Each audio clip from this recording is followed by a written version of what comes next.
Manusia itu seringkali seperti Naaman. Anda tahu? Kesombongannya luar biasa. Datang ke Israel dengan kusta, penuh kusta. Dia berkata pada Raja Samaria, sembuhkan aku. Raja Israel robek jubahnya, dia berkata, apa aku ini Tuhan, nyembuhin penyakitmu.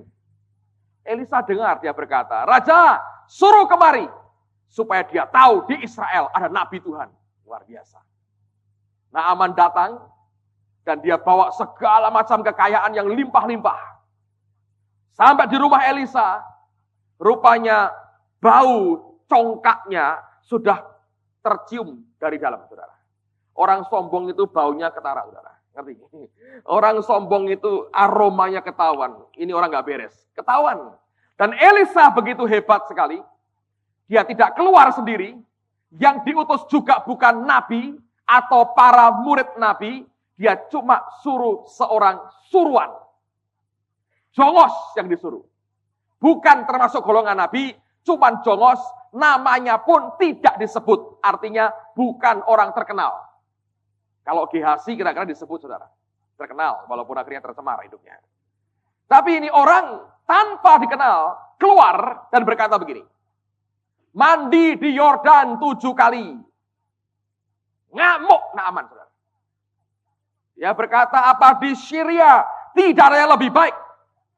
Mustinya, dia akan keluar dari pintu rumahnya, lalu memanggil nama Allahnya, Qomat Kamit, menggerak-gerakkan tangannya, menyembuhkan kustaku.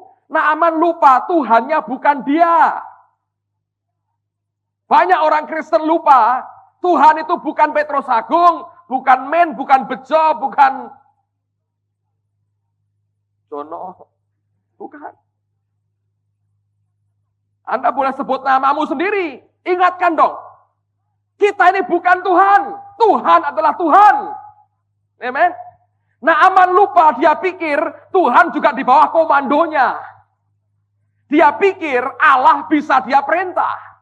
Dia pikir seleranya paling benar. Oh, Tuhan lain, saudara.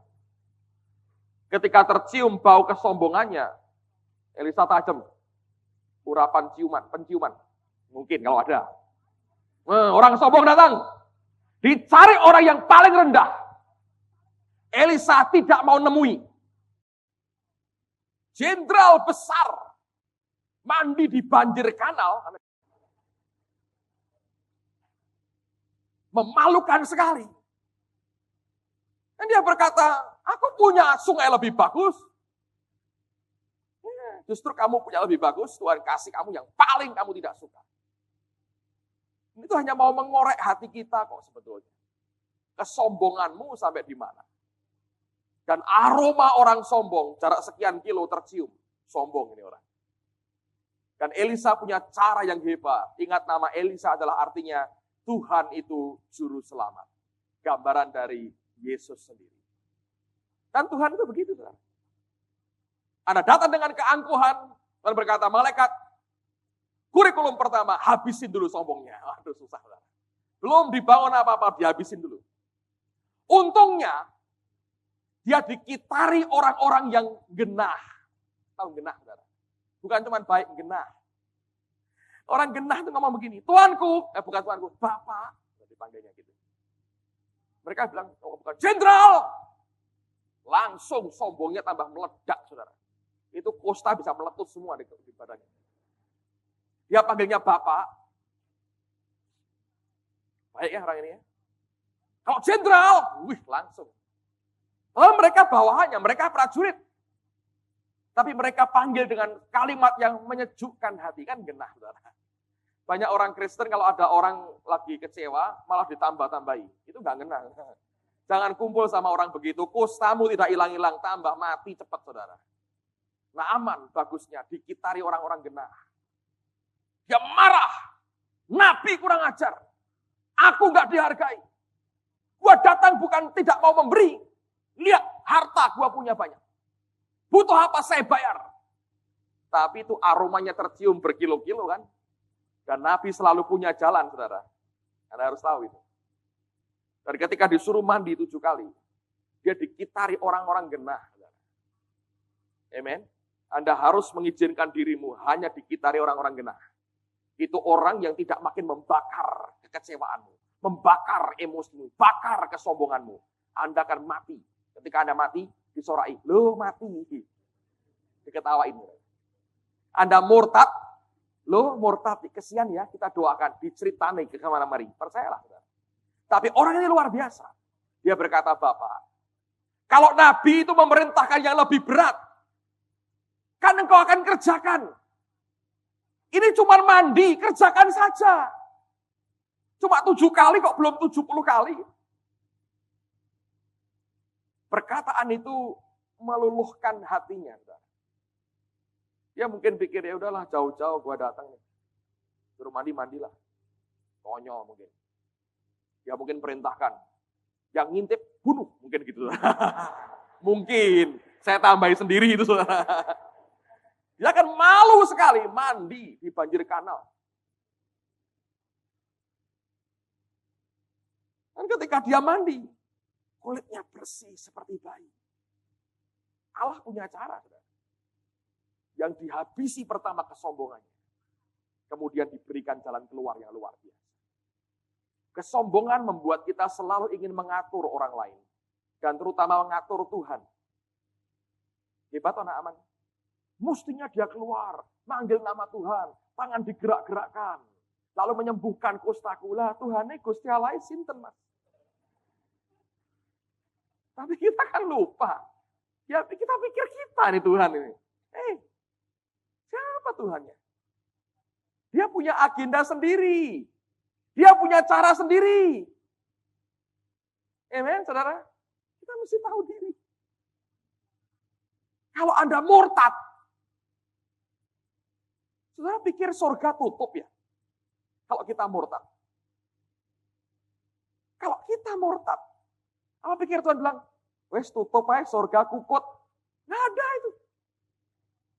Anda nyesel dalam kesendirianmu. Seluruh dunia mau murtad. Tuhan tetap Tuhan kok. Kemuliaannya tidak pudar. Itu yang kita harus mengerti. Karena kita ciptaan. Kita harus tetap tahu kita ini ciptaan. Ikuti agendanya Tuhan. Anda akan lihat bagaimana Allah itu bekerja di dalam agendanya. Dan yang direncanakan itu luar biasa buat kita. Seberapa besar dia bisa kerja, tergantung seberapa besar kita izinkan dia kerja dalam hidup kita. Amen. Ayat yang terakhir. Coba buka Efesus pasal yang ketiga. Efesus pasal yang ketiga.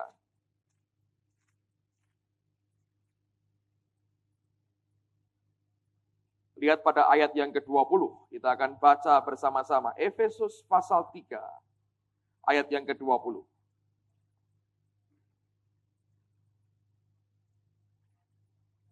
Kita baca sama-sama. 2, 3. Bagi dialah yang dapat melakukan jauh lebih banyak daripada yang kita doakan atau pikirkan. Seperti yang ternyata dari kuasa yang bekerja di dalam kita.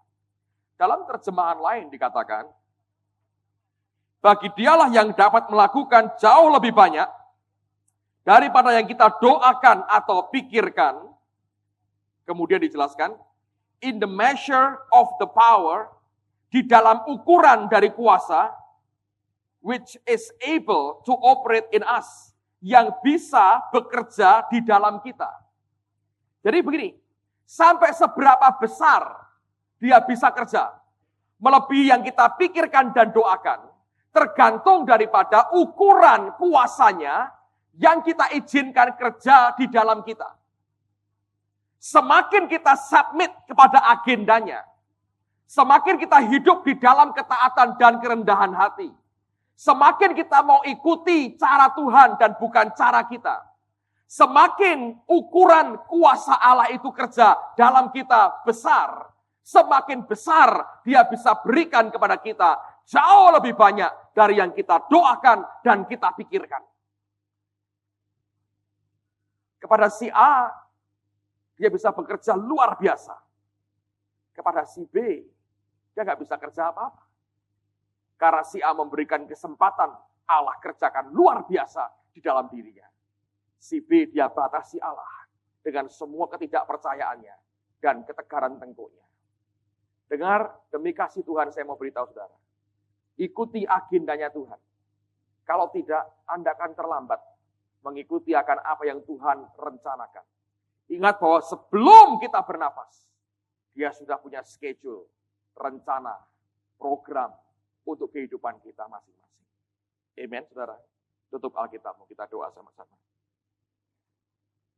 Terpujilah Tuhan Allah yang perkasa,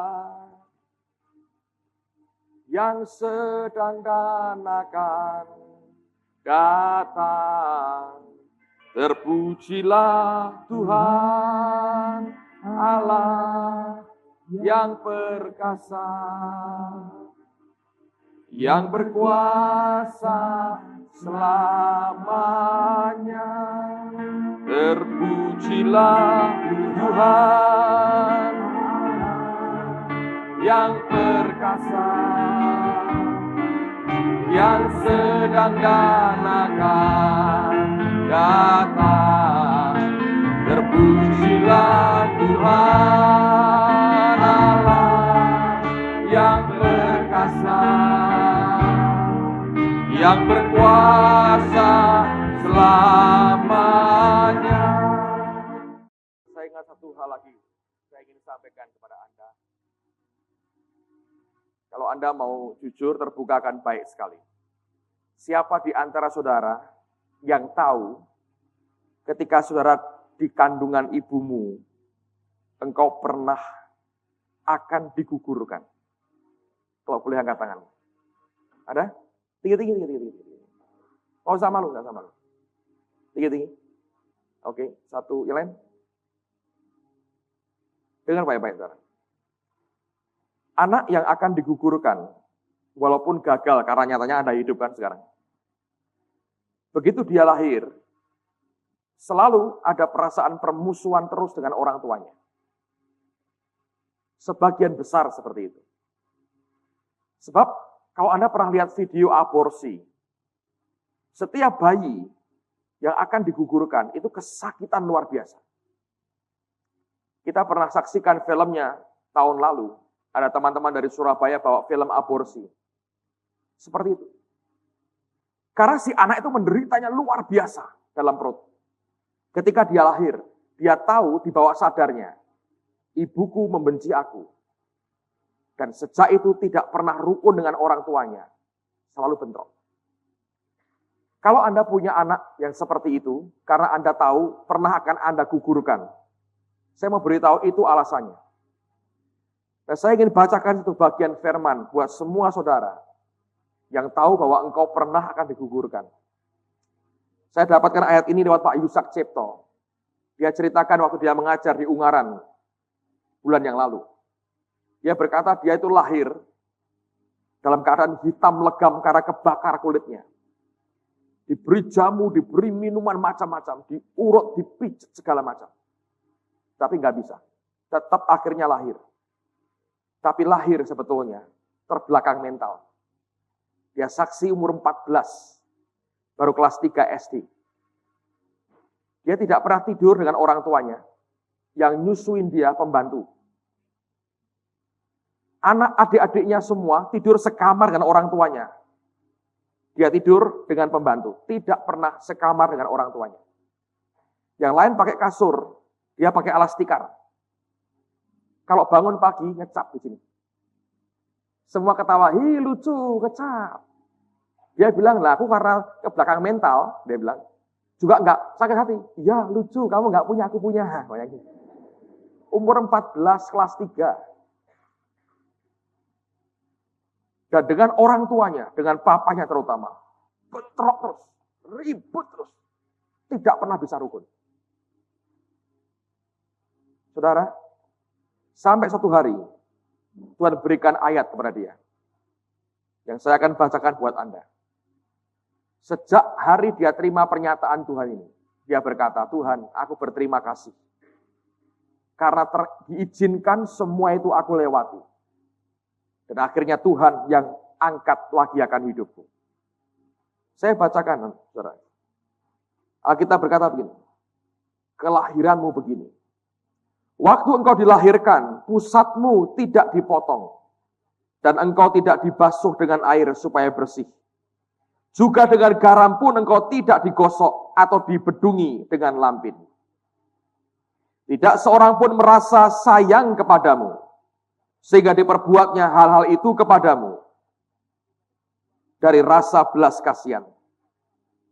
Malahan engkau dibuang ke ladang, oleh karena orang pandang enteng kepadamu pada hari lahirmu.